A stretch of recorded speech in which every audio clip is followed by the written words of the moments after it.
Hello, friends, and welcome back to Stories About Entitled People. We'll start our video with a story that proves even the worst managers can stumble into doing something right completely by accident. But before we begin, best way to support our channel is to leave comments, like, and subscribe with the turned-on bell so you don't miss the new video every single day. Here we go. Won't let me go home sick? Okay. In 2010, I worked at a corner drugstore as a department lead. Back when those were relevant, I was 21. I did the bare minimum, and I hated working Sundays, which were my Fridays. I'll be the first to admit that I could have been a better employee, but I knew this wouldn't be my career, and I was just coasting until I graduated.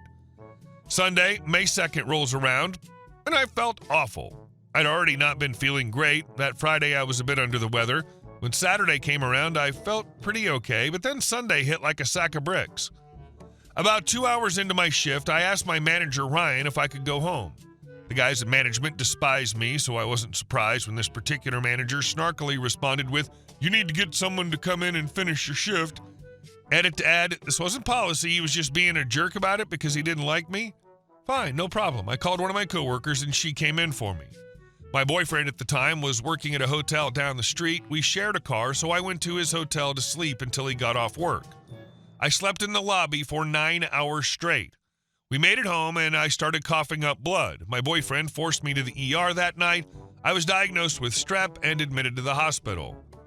That Monday, the 3rd, one of the nurses informed me that I'd be in the hospital for at least a week, so I called my store to let them know.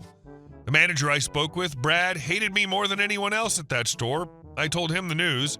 Brad, you'll be out for a week? For strep? Me. Yeah, do you want to talk to the nurse? She's right here. Brad, no, we'll see you when you get back. He was clearly irritated by the news, but there was nothing I could do. What I hadn't told him, as I didn't know at that time, is I was admitted because the hospital suspected I had something much worse. I was visited by a doctor on Monday who explained he'd like to perform a bone marrow biopsy. I had no idea what that was or why he'd want to do one, except that my blood counts looked weird.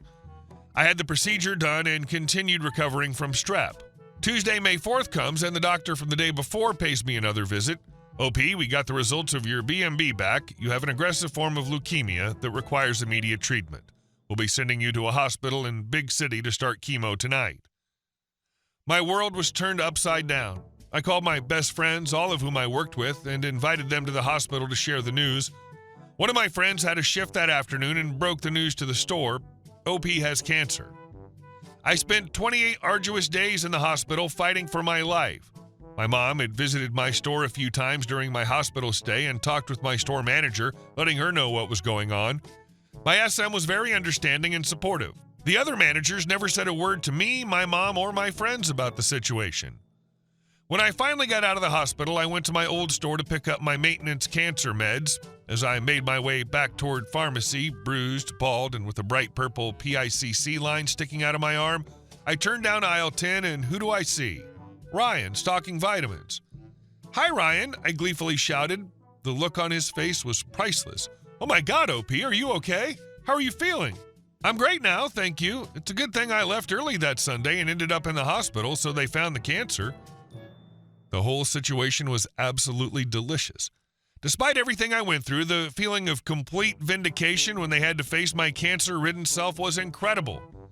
I never ended up going back to work there. I had to file disability because the next 5 months of my life were week-long hospital stays, followed by constant transfusions, checkups, and even a case of sepsis that almost killed me. But I still remember Ryan's face, and it brings a smile to mind. This story's such a reminder that we never know what someone's dealing with. Those managers thought you were just slacking off, when in reality your body was literally fighting for its life. It's heartbreaking and vindicating all at once. I wish more workplaces understood that sick doesn't always mean a mild cold. Sometimes it's the start of something life-changing. And our second story. Being told I'm going to hell by a man buying shrimp. So I used to work in the seafood department of a popular grocery chain in the South. I'm going through my shift, per usual, slinging salmon and cramming crab legs into bags when this older man walks up.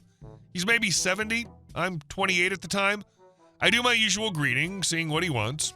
About a pound of 3640 shrimp. The the medium-large size for those not in the know. So I grab a bag, starting to grab the shrimp, when the man goes, "Do you know where your home is?" Naturally, I'm confused, so I just kind of chuckle. "I sure hope so. I've got to go there when I get off." I'm just thinking maybe he's senile or something, because it was really odd. Nope. "No, your eternal home. Do you know if you're going to heaven or hell?" he asks me, serious as a possum in a dumpster. I kind of freeze for a moment before replying, I don't really believe in the afterlife like that. I kind of figure when I'm done, I'm done. And I'm hoping, pleading to the universe, that this guy gives it up. Oh, how I wish I was that lucky. "Then you're probably going to hell. You look like a sinner with your little rainbow button." By this time, I'm over the bigot. I wrap up a shrimp and I hand it over, and with a big smile, I say, "You know, the Bible considers eating shellfish a sin." I don't even know now how he replied, because I instantly walked away into the adjoining meat department and talked to my manager about it. Loved your response to this loon. It's all good having beliefs and such, but to be such a bullying wanker about it is just not on. Honestly, what do these people expect from doing this? That you're going to hang your head in shame and break down? I'd have lost my prunes completely and would probably have ended up in custody. So you handled this brilliantly. And our next story. She came out in fancy boots, I came out in snow pants. The snowstorm didn't care about her outfit. Years ago, at the huge nursing home I worked for, we had a princess. She had a bug up her butt toward me for some reason, maybe because I was the go-to person to get things done and she was not. She'd be overheard complaining about me to her pals. I'd just laugh. I lived about 10 miles from the work site, and during the winter storms, I was the one that would pick up my coworkers along the way in, some of whom would call out sick because they didn't want to clear their cars or shovel the snow to get to work. That's bullcrap. So this one storm snowed overnight, and all the next day, cars were covered at 3 p.m. I hit my remote starter before leaving the building, put on my snow pants, grabbed my push broom, and headed for the parking lot. My 4 passengers were already starting to clear my car when I got there, and together we carried on. Well, here comes Princess, just her uniform pants under a fancy cashmere coat, V-neck, fur collar, fancy high-heeled leather boots, fancy gloves, carrying a pizza box along with her fancy handbag. She's parked right next to us. "Oh my God, look at my car," she whines, standing there as we're clearing 8 inches off my car. "Almost done, just doing the headlights and bumpers."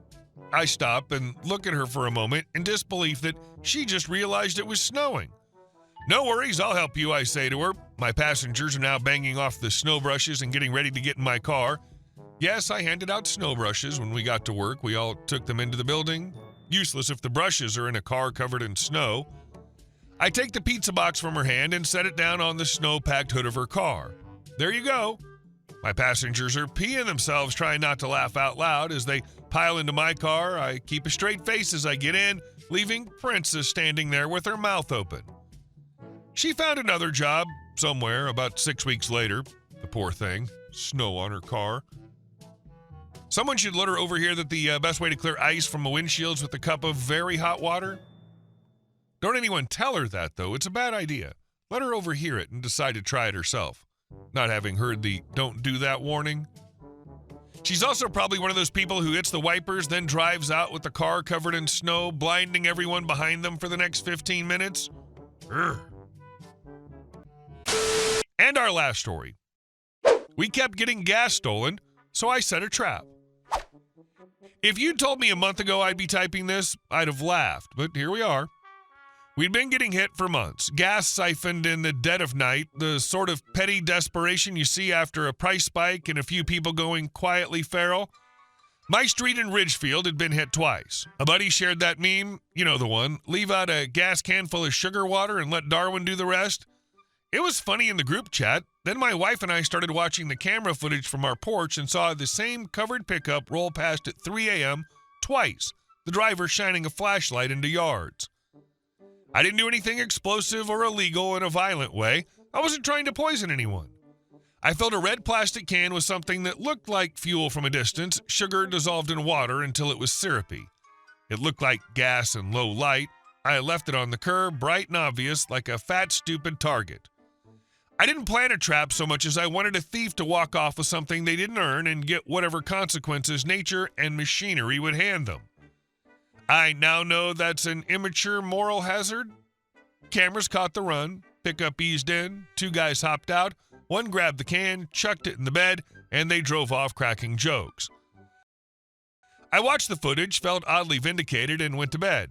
The next morning, a neighbor 3 houses down knocked on my door grinning. Saw a truck broke down on County Road 14 at 3:40, he said. Guy called for a tow, said his tank clogged and smelled like soda. Coasted to a stop by the cornfield. Cue the nightmare/poetry. The thief had tried to pump the syrup straight into his tank. It destroyed fuel lines, clogged the injectors, and left the poor jerk stranded. Repair bills apparently ran into the thousands. The neighborhood gossiped for a couple of days, whispers, awkward nods at the mailbox, the polite distance you give someone you once high-fived at a kid's soccer game. Then the kicker. I ran the footage again because I wanted to be smug and froze.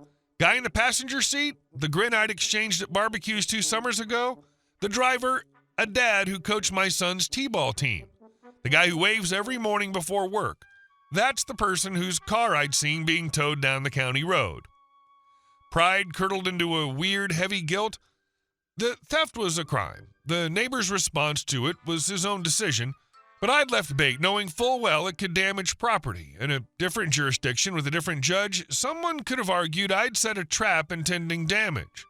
I could be on the hook civilly. It dawned on me that my little act of revenge had real-world legal edges. I did 3 things that night. First, I preserved every scrap of evidence, footage, timestamps, neighbor receipts about other thefts, police reports of break-ins on nearby streets, everything on 3 separate backups. Second, I stopped telling the funny version at block parties. Third, I called a lawyer for a consult and listened like someone who'd just been taught how fast a small decision can snowball. My lawyer didn't laugh. Don't admit intent, she said plainly. Don't brag online. If the guy sues, your best defense is documentation that you were a victim of repeated thefts and you reported them. But you intentionally leaving something that foreseeably damages property? That puts you in risky territory. So I stopped being a vigilante and started being a witness. I filed a police report about the repeated thefts on our street, handed over the footage, and let investigators do their thing. The cops were polite but blunt. They'd rather build a criminal case than have neighbors set booby traps. They thanked me for the video, then reminded me I should avoid any further attempts at creative deterrence. The neighborhood calmed down after that. The late-night runs stopped. People who'd been taking convenience turned wary. Either they knew cameras might catch them, or they finally realized some of us weren't going to shrug it off. The man who'd wrecked his car still walks past my house. Now he averts his eyes. We exchange civil nods. No small talk. It's a small mercy that the damage to his car didn't equal bodily harm, and he didn't die on a country road because of the prank. What did I learn? A few blunt lessons.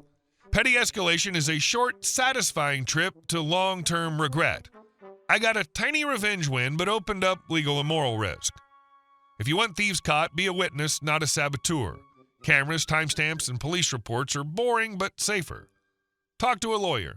If you start thinking of clever traps, they'll ruin you faster than your conscience. I still sleep easier. Late-night prowls stopped, which is the whole point, but I carry a new awkward awareness. The man who used to wave at me now walks with his shoulders tighter. The block has a news story we all tiptoe around, and I have to live with the fact that my prank cascaded into thousands of dollars in repairs for someone I used to trust. Revenge felt clean in my head. In life, it's messy. It's insane how fast petty revenge turns into call a lawyer before this gets worse. But hey, at least you didn't blow anything up. And the thief got a literal sweet lesson about stealing. It's like cosmic justice with a side of stomach acid. 10 for 10 story. 0 for 10 recommend trying it yourself. Hey guys, thank you all for watching the video. I'll see you in the next one.